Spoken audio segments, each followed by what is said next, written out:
Jackson Cole was flying alone through deep space. He was on a cargo run, taking supplies from one station to another. The stars looked calm, but the universe was not always safe. A sudden burst of light hit his ship. Systems failed one after another.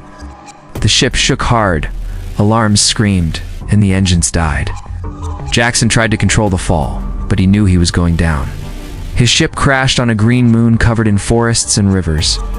He was lucky to be alive, but he was hurt. His left leg was bleeding and smoke filled the broken ship. Jackson crawled out, gasping for air. He limped toward the trees, hoping to find shelter. He walked through thick leaves and strange plants. The air smelled clean. The sky had two suns. He knew he was not on any known map. As he moved deeper into the forest, he heard small sounds. Leaves moved. Tiny eyes watched him from the bushes. Then he saw them. Small creatures, no taller than his hand, stood in groups.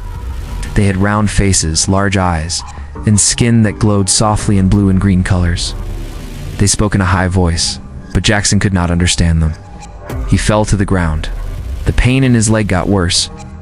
The tiny creatures came closer, curious and careful. One of them touched his arm and gave a soft signal. Few others ran back into the trees. Jackson passed out. When he woke up, he was inside a small hut made of leaves and vines. His leg was bandaged, but the pain was less now. The same small beings stood near him. One of them looked older and wore a robe made from glowing threads. She looked at him and gave a slow nod. Then a younger one stepped forward. She looked kind. Her name was Ellen. Ellen tried to talk to Jackson using hand signs. She brought him water and food. It was not easy, but slowly they understood each other. Jackson fixed some of his gear and showed them simple things like light and fire from his tools. The small people called the Lintari were amazed. They had deep knowledge of plants and healing, but they knew little about machines. The days passed. Jackson helped them dig a new water path when the old one dried. He fixed a broken light source in the middle of the village. He hunted small animals that ate their food crops. In return, the Lintari shared their healing herbs and safe places to rest. The village started to trust him, though some of the elders were still unsure. One day, Jackson saw a strange animal trying to drink from their clean water pool. It was large and had sharp claws. The Lintari were afraid. They had no weapon strong enough. Jackson picked up a metal rod and faced the creature. It attacked and he fought hard. He got scratched but drove the beast away. The Lintari cheered and danced. For them, Jackson was a giant, a warrior sent from the sky. Ellen stayed close to him. She watched how he worked and learned from him. She smiled often, and Jackson found her presence calming. He built her a small tool to help carry water. She brought him new herbs to help with his leg. A silent friendship grew between them, but not all was well. Some Lintari elders warned of danger. They said the stars had changed. Bad signs were coming. They felt something dark moving near their home. Jackson listened carefully. He had no ship, no way to send a message, and no idea what was out there. But he felt something too. Something was watching. Something not friendly. He looked at the sky each night. He saw lights moving that did not belong to stars. His hand rested on his belt, where he kept the last working piece of his old weapon. The piece he found here might not last, but for now, he was safe. And he was not alone. Jackson Cole, once a lost pilot, now stood as a silent protector of a tiny village on a strange world. Jackson Cole woke up early. The twin suns had just risen, casting long shadows across the village. The Lintari were already busy. Some carried food, others cleaned the paths, and a few young ones played near the glowing tree. Jackson felt like part of the village now. He helped wherever he could, but he still felt a warning deep inside. Ellen walked beside him as they checked the water path he had helped build. She pointed at the sky and made a shape with her hands. It looked like a long ship. Jackson frowned. He followed her to the high rock near the forest edge. From there, he could see far into the sky. A thin line moved slowly, too fast for a cloud. It was a ship, and it was not his. Jackson ran back to the village, told the elders what he had seen. Some looked scared, others whispered. The oldest elder, named Darnu, said the Skywatchers had warned of such a sign, said others had come before, many cycles ago. They came not for peace, but to take. The ship landed far to the north, near the glowing crystal hills. Smoke rose in the distance. Jackson knew this was bad. He asked the Lintari if they had guards or weapons. They shook their heads. The Lintari were peaceful. They never fought. Jackson knew that would not be enough. He took a group of Lintari to the edge of the forest. They hid among the trees and watched. The visitors were not friendly. They were large, with metal armor and hard eyes. They broke crystals from the ground and loaded them into machines. One of them hit a small creature with a rod just for fun. Jackson's fists tightened. These were poachers. They had come to steal the crystals, the very source of the village's light and life. The sacred tree grew on those crystals. Without them, the village would fall into darkness. Jackson had to act fast.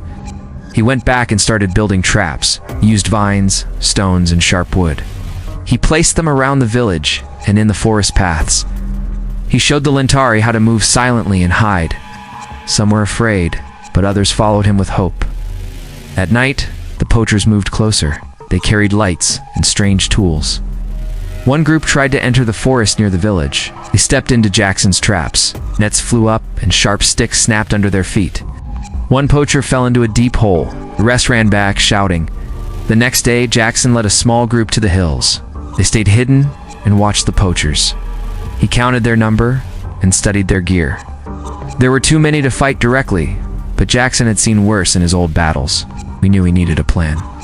He returned to the village and started training a few brave Lintari. They were fast and clever. He gave them simple tasks, like making noise in one place while he attacked from another. Ellen helped by drawing maps of the forest paths. The poachers got angry. They burned part of the trees near the crystal fields. The smoke reached the village. Jackson told the Lintari to prepare. The danger was coming closer. That night, they came. The poachers brought fire and machines. They took 4 of the village elders and broke the lights near the sacred tree, the Lintari cried. Jackson stood in front of the tree with a rod in his hand. He would not let them take more. But he could not fight all of them alone. He watched the sky and waited. He hoped the traps would slow them. He hoped the Lintari would stay hidden. He felt Ellen's hand touch his arm. Her eyes showed fear, but also trust. Jackson knew what he had to do. The battle was near. He would not run. Jackson stood in the shadows near the edge of the forest. The poachers had taken 4 elders. They also damaged the lights around the sacred tree. The heart of the village was weak now. Jackson knew he had no more time. If he waited, more Lintari would be taken. The sacred tree would die. He had to fight now. He looked at the small group with him. These were the bravest Lintari he had trained. They carried small tools, nets, and vines. Their eyes showed fear, but also courage. Ellen stood beside him. She carried a glowing crystal. It was used to light their path in the dark caves. She had mapped the area near the crystal hills, where the poachers had made their camp. Jackson gave simple signs. They moved fast through the forest and reached the side of the glowing caves. The hills sparkled with soft blue light. Machines stood in the open. The poachers were guarding the entrance to the main cave. Inside, the elders were held. Jackson crawled to a high rock. From there, he saw 6 guards near the mouth of the cave. 2 had weapons. He could not fight them all directly. Gave a signal. The Lintari spread out. They threw stones far away to create noise. Some shouted and ran in the dark, pulling the guards to chase them. Jackson used the moment to strike. He jumped from the rock and hit one guard with a heavy branch. The other turned to shoot, but Jackson rolled and kicked him hard. The weapon flew from his hand. Jackson hit again and knocked him down. The cave was open now. Ellen and 2 others slipped inside. Jackson followed. The inside was large, filled with light from the crystals. The elders sat behind a wire cage. Their faces lit up when they saw Jackson. He broke the lock with a stone. The Lintari cheered softly, but the noise brought more trouble. More guards rushed into the cave. Jackson told the Lintari to run toward the back path that led to the forest. He stood near the entrance and waited. 3 poachers came in. Jackson picked up a metal rod. He blocked the first attack, pushed the second one into the wall, and kicked the third. They were strong, but Jackson was faster. He was hit on the arm. The pain was sharp, but he did not stop. He fought until the last one ran away. Blood dripped from his arm, but the path was clear. He limped toward the back of the cave. Outside, the Lintari had used vines to trap the remaining guards. Some had fallen into holes, others were tied by nets. The poachers had not expected this kind of fight. Their machines were useless in the thick forest. Jackson led the group back to the village. The elders were safe. The Lintar danced and cheered. They placed their hands on Jackson's arm, showing thanks. But Jackson knew it was not over. The sacred tree was weak. It had lost light. The crystals that fed it were dying. Jackson looked at the tree and then at his ship. The ship was broken, but its power core still worked. It was small, but full of energy. He made a choice. He walked to the wreckage and pulled the power core out. It was heavy and glowing. Carried it to the tree and placed it under the roots. The tree pulled the energy in slowly. Its light grew stronger. The village lit up again. Jackson fell to his knees. His body was tired. He had no way to leave now. The ship's power was gone, but the tree was alive. The village was safe. Ellen came to him. She placed her hand on his. She looked into his eyes and smiled. Jackson smiled back. He was hurt and lost in a strange world, but he felt something new. He was no longer just a visitor. He was their protector. The Lintari gathered around him. The battle was over. For now, the stars above were calm again. Jackson woke up to soft singing. The village was alive again. The light from the sacred tree was brighter. The air smelled fresh, and the ground felt warm. Birds flew above the huts, and the sound of water running through the paths filled the air. The Lintari had started to rebuild. Broken huts were fixed. Crystals were cleaned and placed back around the tree. Life was slowly returning. Jackson sat near the tree, holding his arm where the wound still burned a little. Ellen brought him water and placed a healing leaf on the cut. She looked at him with eyes full of thanks. Jackson gave a small smile. He had lost his ship, but he had saved something much bigger. The elder who once doubted him came forward. He raised both hands and spoke in the Lintari way. Ellen translated in simple words. Darnu said that Jackson was no longer a visitor. He was one of them.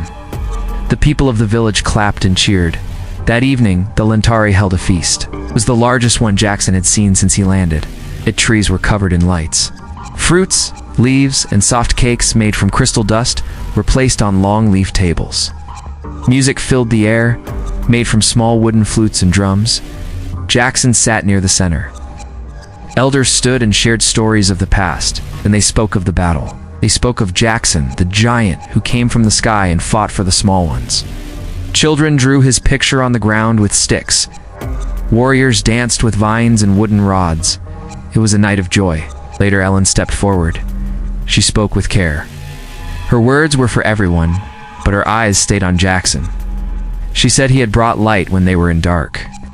She said he had given more than just help. He gave hope. Then Darnu stood again. He said the village had decided something important. The Lintari wanted Jackson to stay forever. He was needed. He was loved.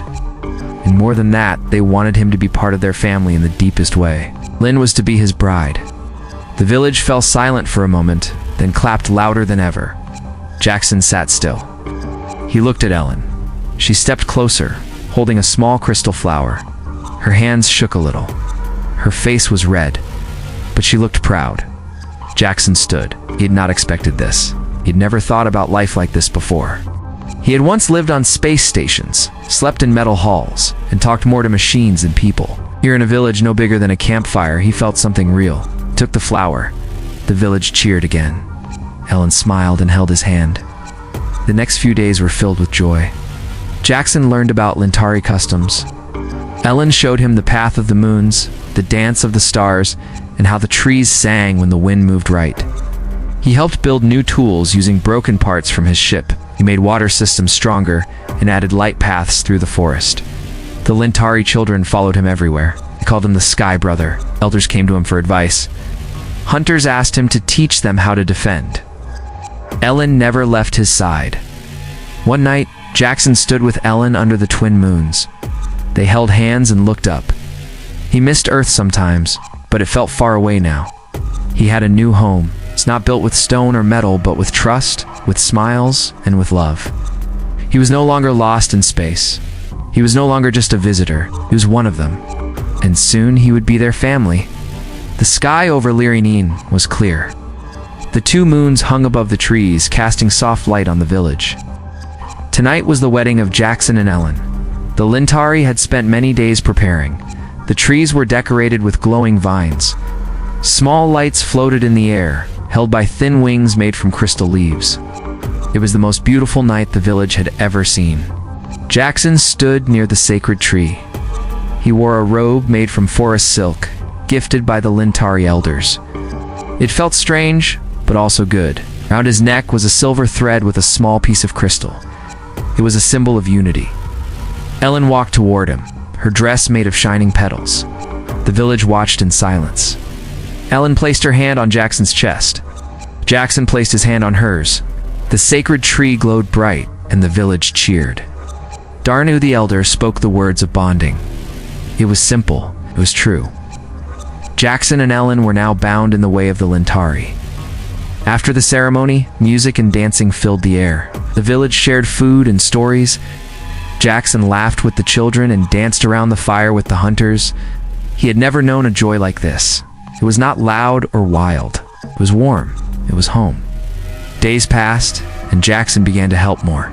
He built new towers in the trees to watch the skies, trained the young Lintari in defense. They used ropes, nets, and hidden paths. He also taught them how to build stronger shelters using crystal and stone. Ellen worked with the elders. She helped gather herbs and map the forest paths. She also learned to use Jackson's old tools. Together, they made a small lab near the tree where old tech met forest magic. They healed sick trees, found new ways to store water, and built small wind tools to catch air power. Word of their village spread. Other Lintari from far valleys came to see. They saw the lights, the strength, and the peace. Some stayed. The village grew. More huts were built. New songs were made. Jackson became more than a helper. He became a leader. One evening, Jackson sat on the high cliff with Ellen. They looked at the stars. A bright flash moved across the sky. A ship, far above. It's not close, not landing. But it reminded Jackson of Earth. He did not speak. Ellen watched him. She knew what he felt. He missed his old world. The sounds, the people, the sky full of ships. But she also knew he had made a choice. He had saved them. He had stayed. Jackson looked at Ellen and smiled, pointed at the sky, then at the village, said in slow Lintari words, "This is my place." Ellen placed her head on his shoulder. Time passed. The Lintari children grew strong. They learned how to use tools and protect their home. The village became a light in the forest, a safe place. Jackson taught them about stars, about planets, and about danger beyond the sky. But he also taught them about hope, about standing together, and about protecting those who cannot fight. Jackson never sent a message home. His ship was gone, but he no longer needed to call for help. He had found what many never do: a reason to stay, a reason to fight, a reason to live. The forest of Lintari grew thick again. All wounds from the battle healed. The sacred tree stood tall and bright. And beside it stood a man once lost, now found. A man who came from the stars and chose to protect the small.